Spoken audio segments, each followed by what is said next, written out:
I hate to tell you, things are going to go wrong. And when things go wrong, you have to have a systematic process. You have to have a plan that you can follow so you can stay calm, stay cool, and quickly figure out how to troubleshoot.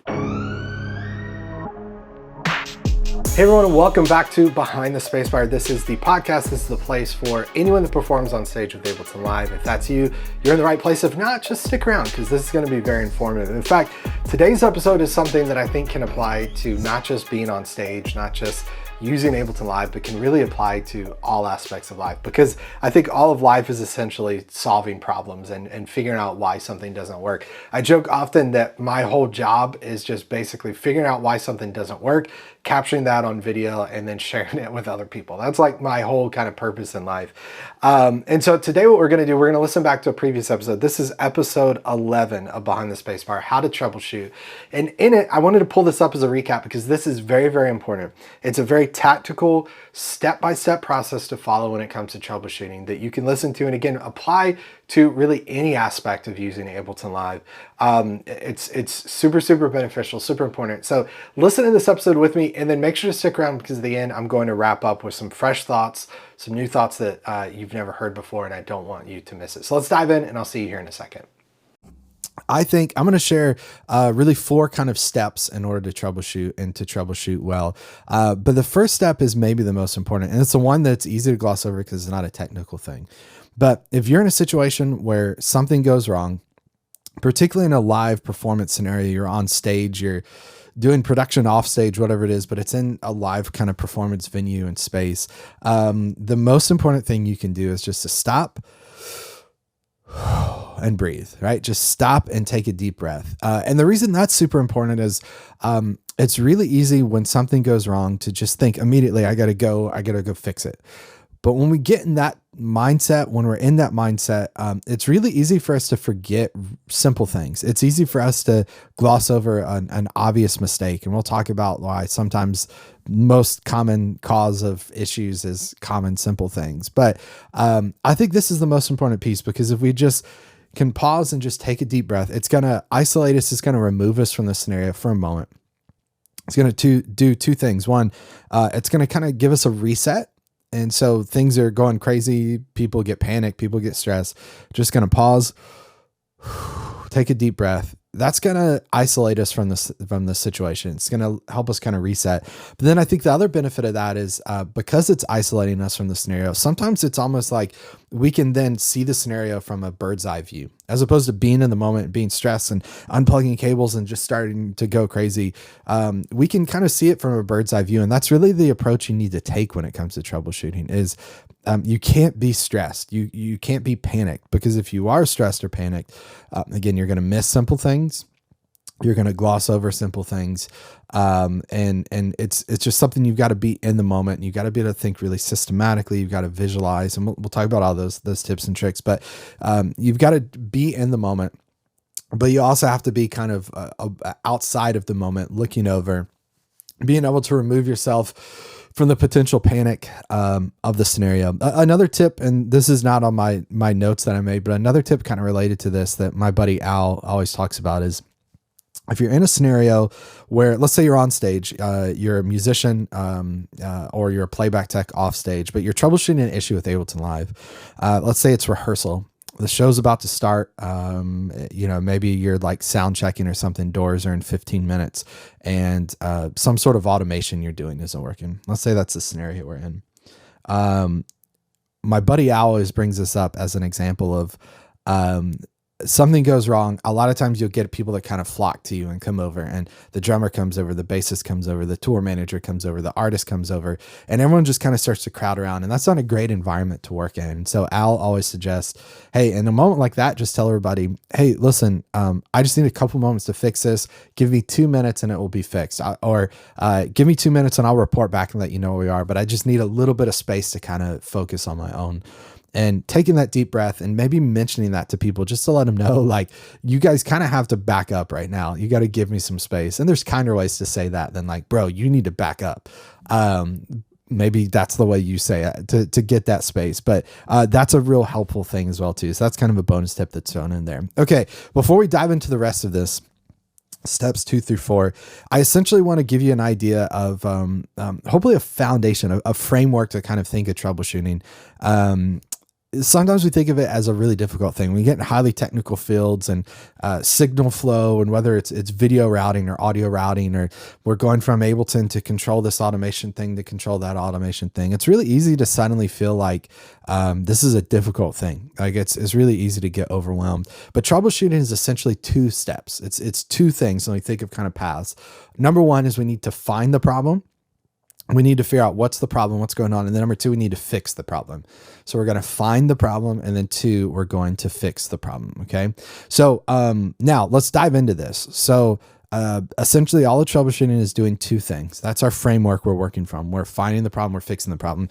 Let's talk about number 2. How do we find the problem? How can we quickly find the problem? Here's, let's see, 1, 2, 3, 4, 5 really quick tips I have. And this is going to be a pretty short episode. I'm going to try to go through this pretty quickly.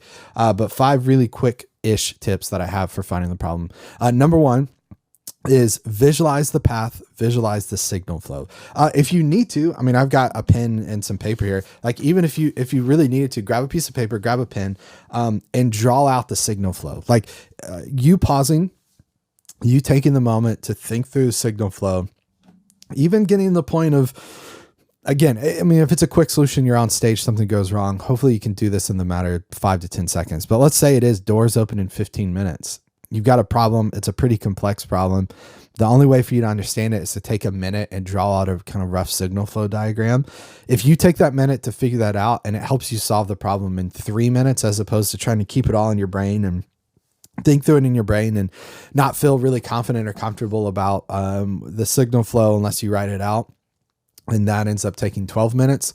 Well, which one's better? Take the minute to write that out if you need to. So if you need to write it out, great. If not, just close your eyes for a second and visualize the signal path. Like let's take this microphone right now. So I've got this microphone, which is on a mic stand, which I have an XLR cable. The XLR cable goes from here into my audio interface. My audio interface is connected to my computer via a Thunderbolt cable. Okay. And then this particular hardware interface allows me to run plugins off of the hardware. So if I look at the plugin, actually, let's open the plugin chain here so I can look at this. If I look at this plugin chain, I have like a preamp model loaded in, I have a channel strip loaded in, and I have a compressor type model loaded into this as well too.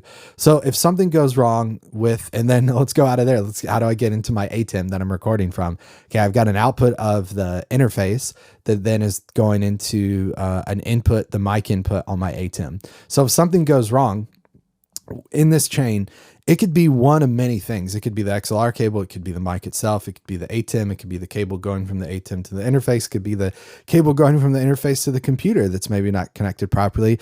It could be one of the many plugins that's loaded onto this vocal chain that I'm using to get to the ATEM.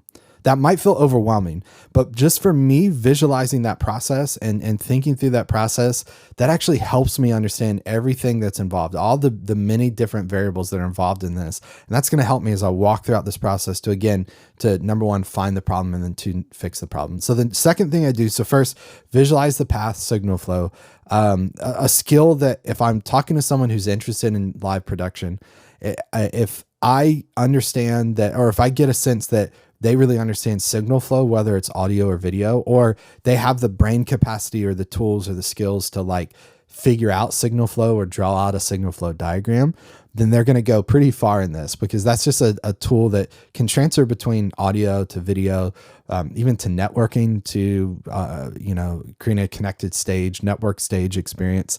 All of those are really, really similar processes.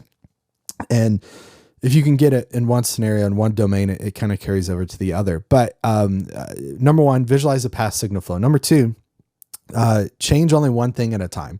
So as you're trying to find the problem, we're not at fixing the problem yet. We're just simply finding the problem. As you're thinking through your chain, change one thing at a time. Don't unplug your XLR cable, add a new XLR cable, get a new mic, Change the Thunderbolt cable going from your interface to your computer. Because if you do that, if you change multiple variables at once, you're not going to know what the problem was in the first place. And you might be in a scenario where you're kind of like making the problem worse by swapping out variables as opposed to just one thing, right? So as you go to find the problem, change one thing at a time. Think about your signal flow, start on either one end or the other and work your way through. It's a potential scenario, but only do one thing at a time. Change one thing at a time to test it to see if that works. Third thing, and this is maybe the most important part of all this. I definitely think pausing and stopping to breathe is the most important. But in this process of finding the thing, one of the most important things that hopefully I can impart to you is start with the simple things. The two number one problems that are, I would say 95% of the time are the cause of issues. When it comes to troubleshooting, 95% of the time, it comes down to two things. Is it plugged in? Is it powered on? Is your power turned off? Is your cable plugged in? A story I often tell is when I was living in Florida, I was on staff at a church there. I was playing guitar on stage and doing tracks and stuff for Ableton. And I remember one time playing acoustic guitar at the time, and this was pretty old. So we had floor wedges. I mean, this is a while ago. So we had floor wedges as opposed to in-ears. Excuse me. And I remember me not being able to hear my guitar and the floor wedge. And so I talked to our worship leader, who then communicated to the audio engineer and said, "Hey, Will needs a little more acoustic in his ears." He said, "All right, go ahead and play." So I played, and the sound engineer said, I'm not getting acoustic. And I thought, oh, and it's just one of those moments where you're like super frustrated and things aren't going right. And you're just like, this guy's an idiot. Why can't he turn my acoustic up? And it's everyone's fault and it's everyone's problem but yours. And then I look down on the ground and I see my 1/4 inch cable coming out of my tuner. That's just the other end is laying on the ground as opposed to going into my acoustic guitar. And I said, oh, okay. So I mute my acoustic, and I told the worship leader to relay this to the audio engineer. I said, tell him it's a high impedance air gap. So he told him, and the guy kind of chuckled and realized what it was. So then I went and grabbed my guitar cable, plugged that into my acoustic, and muted my tuner, and everything was good. And that was a scenario where if I would have just went, okay, and then said, is it plugged in? Nope, it's not plugged in. Grab the cable and we're good to go. I would have fixed that. It would have gone a lot faster, a lot smoother than me saying, hey, can I get more acoustic in my monitor? The sound engineer taking time out of his day to go, I'm not getting it. Me getting frustrated to find out it was a cable that wasn't plugged in. So check, is it plugged in? Number two, is it turned on? And that's a real easy thing. And you might listen to that and go, Will, this is like so basic. We're talking about complex things here. We're talking about using Ableton Live to control video, to trigger video, to control lights, to trigger program changes on keyboards, to send MIDI clock to delay pedals. This is simple stuff, but I promise you, like 95%, maybe even as high as 97% of the time, in some cases, 99% of the time, I feel like Anchorman, 99% of the time, it's always this, 50% of the time.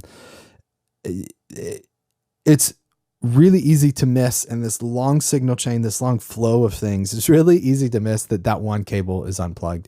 You think a computer with an audio interface, with a MIDI interface that's then hitting a network switch that then has 4 cables that are going to other network switches that are then going to other MIDI interfaces that are then going to multiple computers. You start to see, is it plugged in? Is it turned on? Sounds really basic, really simple, but you start to see when you expand it to this large network of devices, man, it's really easy to miss that. And it's really easy to make one Ethernet cable that's not fully seated properly, one USB-C cable that's not properly plugged into a computer, and you see how everything else falls down. So number one, to help us find the problem, visualize the problem, visualize signal flow, close your eyes, grab a pen and draw this out if you need to on a piece of paper.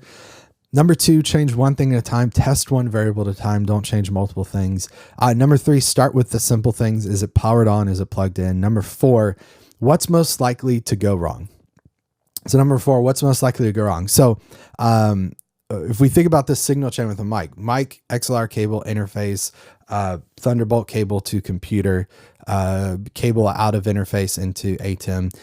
The way some people work when they troubleshoot, particularly people. And I gotta say, I'm normally really good at troubleshooting. I'm normally really cool at just staying calm and in a live scenario, not freaking out, not panicking. But I'm normally pretty good at that. But I have had scenarios where my brain's just clouded or whatever, and something goes wrong with my mic, and I go, that's it. I got to buy a new interface. I know this thing's a piece of junk. I just can't believe blah, blah, blah.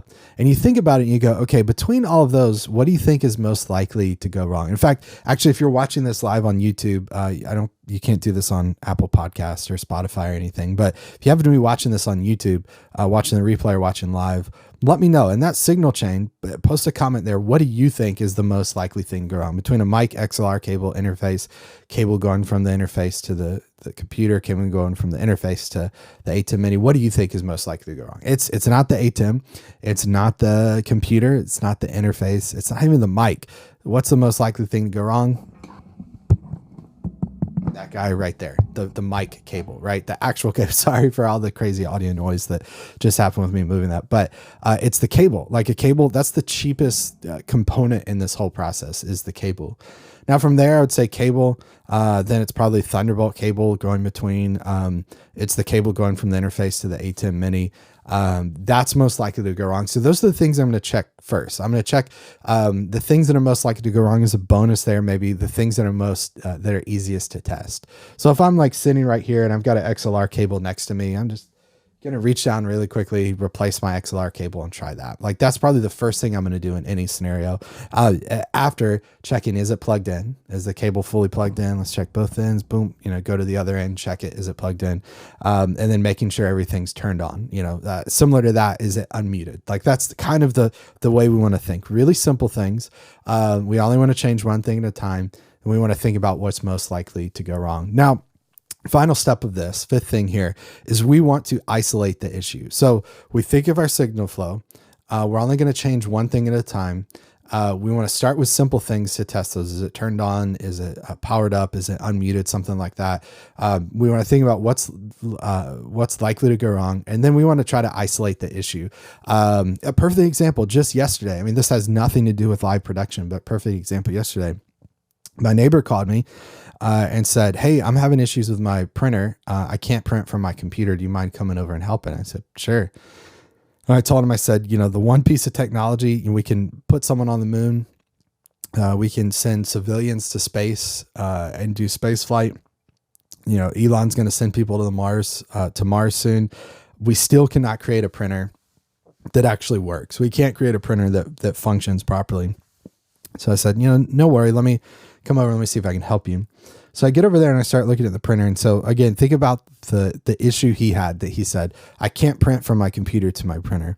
And so I walk over with his printer. I said, let's isolate the variables here. Let's try just the printer itself as opposed to trying the computer to print and then connect to the printer. So I ran this test. I tried to just take a piece of paper that he had, scan it in, make a copy, isolated the variable. I separated the computer from the printer and realized, it's something actually with the printer itself. It has nothing to do with the computer. It has something to do with the printer itself. If I went into this and didn't isolate those variables, then I could have spent tons of time going, all right, let's install new print drivers. Let's do this. Let's do that. As opposed to going, okay, let's just isolate the variables here and say, let's just try the printer by itself. Does that even work? No, it doesn't. Okay, then there's no reason to move forward. So as you're thinking about that signal flow, the signal chain, a common occurrence I do is, a common example that I typically use is, I've got Ableton Live. I've got, let's say, a Play Audio 12. This is going to be pretty complex, but it's happens often. Ableton Live connected to Play Audio 12, Play Audio 12 connected to a Mio XM Ethernet to a network switch, and then Ethernet to another network switch, and then Ethernet to a computer.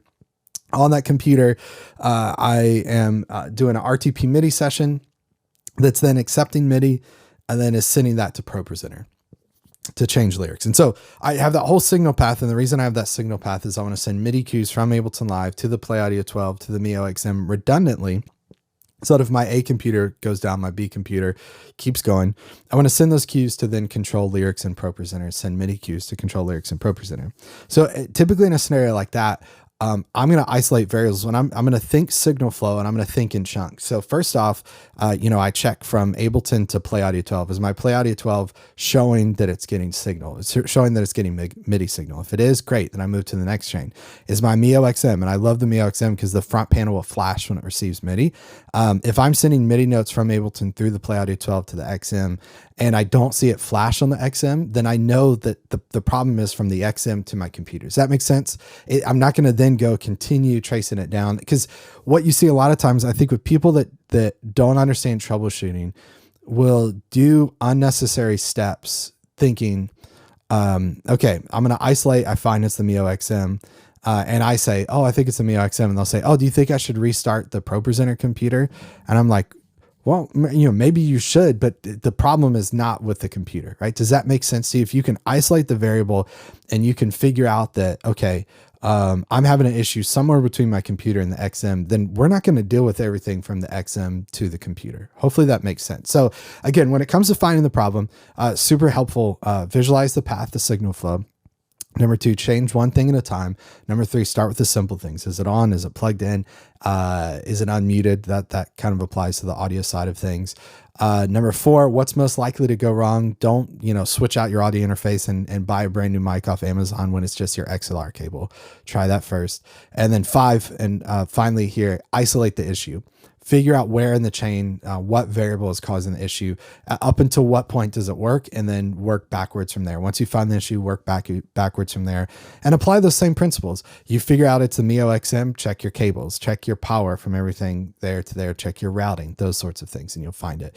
But there's a possible scenario where you walk through all of that and you still can't find the problem. So yes, at the top, we pause and breathe. Number 2, we try to find the problem. But number 3, what do you do if you can't actually find the problem? I want to introduce you to one of my favorite stories and this is from the book, The Pragmatic Programmer. And this is the idea of, in computer development, you're working on software, something is going wrong and you can't figure out what the problem is. You're working by yourself as a computer software engineer, and you're writing tons and tons of code, and you go to run it, compile it, and run it, and just things are not working. And you're going, man, I just cannot for the life of me figure this out, right? And so in The Pragmatic Programmer, one of the things that the author suggests is rubber ducky debugging. And it's this idea of get a rubber ducky, put it right in front of you, and verbally explain the problem to the rubber ducky and go, okay, I'm walking through my code. So in the code, I have this and I have, and almost every time that happens, you'll catch yourself. As soon as you start to verbalize it, as soon as you start to say it out loud, you'll catch yourself and you'll discover the problem. If you're around other people and you don't have a rubber ducky, then just talk to someone else. An example I often give is not too long ago, I was at an event with my buddy James, and James was running audio, and he had to set up a floor wedge, which is something we don't do often in live production, but he had to set up a floor wedge, and he had to run a mic to that floor wedge for the speaker to hear. So he's walking through the process, and he just could not get the floor wedge to work. And he's just kind of scratching his head like, man, what in the world's happening? So I said, James, walk me through. Tell me exactly what you did. And he said, well, I connected the wedge, I plugged the cable in, and then I went here to this bus, and I took it from stereo to mono. Oh, and then he realized as he was saying it, his brain thought, oh, I do this all the time. Or I've done this all the time in the past, and I'm supposed to do these steps. So clearly it's not moving from a stereo bus to a mono bus because I've done that. But then when you verbalize that and you look and you follow it, he discovered the problem. So if you have taken a deep breath, number 2, you've tried to find the problem and you can't find the problem, then try a little bit of rubber ducky debugging. Turn to the person next to you and say, this is going to be weird, but can you stand here for a second so I could just talk to you and explain this, and we'll see if we can find the problem. Now, at that point, if you walk through all those scenarios and you can't find the problem, the rubber ducky hasn't helped, then just start praying, because that's the last thing you have for you. But at that point, hopefully you found the problem. So now number 4, now that we found the problem, we need to fix the problem. Okay. So when it comes to fixing the problem, there's really 2 solutions here. I mean, again, I'm going to try to make this super simple. There's really 2 solutions at this point. Our first solution is to replace it.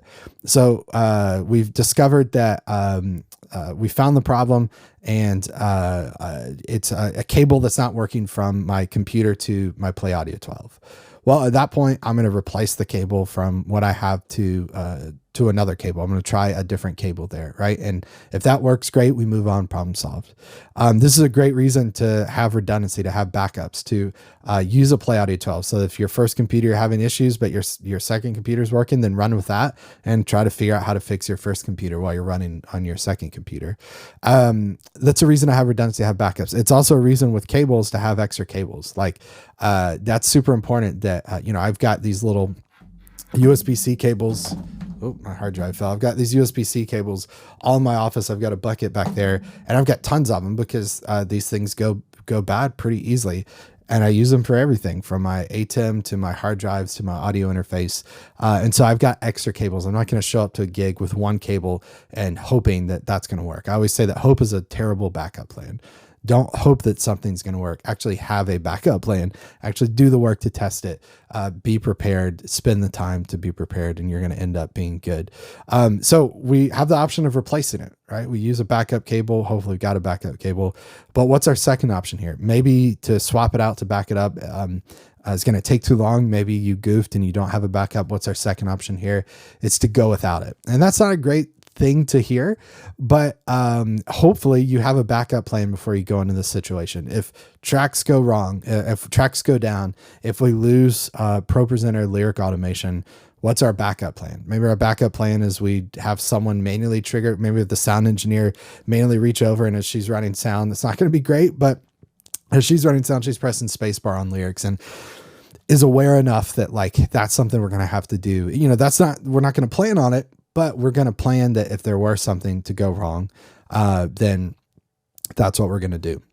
Hopefully you've got a backup plan. The second option is if you don't have a backup plan, then we're going to learn really quickly just to get by without it. So, you know, maybe we just go without lyrics for that particular set. Maybe we don't use that video that we have. That's a great moment in the moment to communicate with the band, the people on stage, that if before song 3, we have a video that starts song 3 and we don't have the ability to trigger that from Ableton, and the sound engineer can't reach over and trigger the video in ProPresenter, then I'm going to get on a talkback mic, or I'm going to do some sort of signal like I'm calling, you know, plays in a baseball game, to let the band know, okay, no video at the beginning, no video. We're just going to go right into the song. And so it's not great. Again, hopefully you have a backup plan. Hopefully you have redundancy. Hopefully you have spare cables, whatever.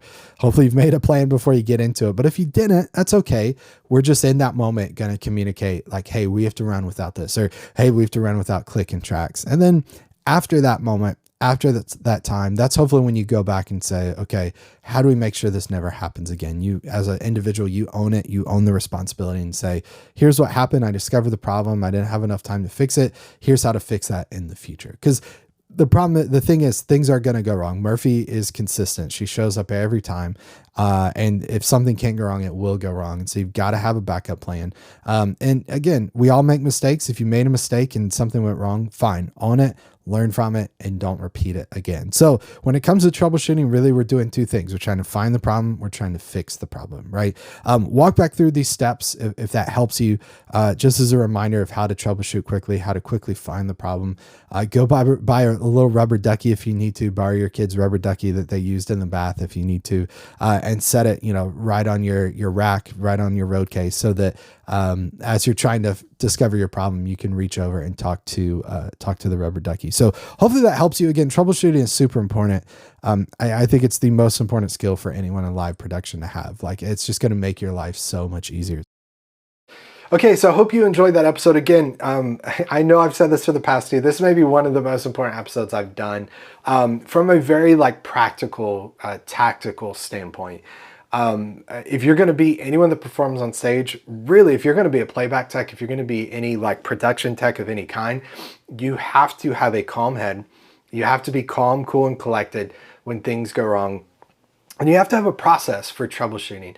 And this is something that I don't think most people spend time thinking about. If you're a nerd like me, you've probably thought about systematically how to do this, but this is something that people miss all the time. I have found in my life, if I'm not in the game regularly, if I'm not trying to solve problems and troubleshoot things regularly, I tend to lose some of, you know, my groove. You know, it's like how Stella got her groove back, how Will gets his groove back when it comes to troubleshooting. yeah, I've got to stay in the game, and I tend to miss it often. I will share one of the things out of this episode. So that whole like systematic process is super important. But to me, one of the things that is still rings true for me, that is very easy to gloss over and is very easy to miss, but I apply this often, is what I talk about the rubber ducky method. And that's that idea of like computer programmers, again, having a little rubber ducky and saying, talking to the rubber ducky, explaining the problem to the rubber ducky. Because here's the power of that. Again, you may kind of laugh and chuckle. And I've thought about like buying little rubber duckies to give out at events or to subscribers or something to remind them of the power of this. But it is incredibly, incredibly, incredibly powerful, because there's something about verbally saying that and saying it out loud that I promise you, when you do that, you'll solve your own issues. You'll go, oh yeah, that's it. That makes perfect sense. I can't believe I didn't think about that. That's so obvious. So I would highly encourage you to buy a rubber ducky. I would highly encourage you to find like a troubleshooting buddy that you can call when things go wrong, or in the moment, just say, hey, can I talk through this with you? And 9 times out of 10, when I do that, the person doesn't tell me what the solution is. It's just the very fact of me taking it out of my brain and saying that out of my mouth. I go, there it is. Obviously, that makes sense. So I would encourage you to do that. Again, if you're going to be in a tech position, if you're going to be on stage, if you are not even maybe a tech person, but if you're the one person in your band that tends to be the person that solves problems when things go wrong, think about your process for troubleshooting. Maybe it's not the same as what I said. Maybe for your line of work, for you as a drummer, for you as a lighting designer, whatever it is, I don't know that we have a lot of lighting designers that listen to the podcast, but whatever it is that you're doing, maybe tweak that process a bit, but make sure it applies to your scenario. But whatever you do, you've got to have a process. You've got to have a system in place that you can follow so that when things go wrong, you can recover. Now, a system and a process is super important, not just when things go wrong, but just in understanding how to perform on stage with Ableton Live in general, in a way that's flexible, stable, and efficient. And you can learn some of that on YouTube. I would encourage you to check out my content, but where you're really going to learn that is by heading to FromStudioToStage.com/subscribe. Becoming a From Studio to Stage student, you're going to get access to every single course I've ever created. You'll get credits where you can use to purchase templates that I've created that will save you hours and hours of time and lots of effort. And I would encourage you to end the year strong and become a From Studio to Stage student, so that going into 2023, you'll have that process to troubleshoot, you'll have the process to perform on stage efficiently, effectively, in a way that's stable and gives you lots of flexibility with tracks. So again, to get access to that, head to FromStudioToStage.com/subscribe to learn all the details there. And if you're not ready for that, consider subscribing here on YouTube. If you're watching on YouTube, if you're on Apple Podcasts or Spotify, head over to the YouTube channel, hit the subscribe button, enable the bell icon so you see exactly when I go live. I post a brand new tutorial every single day at 10 a.m. Central. Don't want you to miss it. Let's finish the year strong. Either subscribe on YouTube, definitely becoming From Studio to Stage student, but most importantly, join me next week, because I'm going to share the one episode this year that I think I titled incredibly wrong. I think it's probably the one episode most of you didn't listen to, and it has something that is a jewel. That's something you do not want to miss. Join me next week on Behind the Spacebar. Take care, everybody. Bye.